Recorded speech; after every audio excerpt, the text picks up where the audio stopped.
تا این 3 تا کارو نکردید توی استان گیلان زمین نخرید. چجوری میشه بدون اینکه از آبخیزداری منطقه استعلام بگیریم زمین بخریم؟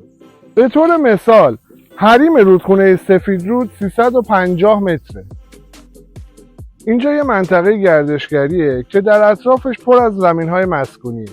شما بدون استعلام از جهاد کشاورزی چگونه باید مطلع بشین که زمینتون دارای لکه‌های منابع طبیعی هست یا نه؟ یا چطور ممکنه ما زمینی رو خریداری کنیم بدون اخذ استعلام از بنیاد مسکن متوجه کاربری مسکونی بودن یا کشاورزی بودنش بشیم؟ به طور مثال در شهرک‌های مسکونی که توش ساخت و سازهای زیادی هم انجام میشه، زمین‌هایی وجود داره که کاربری مسکونی ندارن و اجازه ساخت و ساز از طریق بنیاد مسکن به اونها داده نمیشه. در انتها با اخذ این 3 استعلام با خیال راحت صاحب یک قواره زمین مسکونی باشید.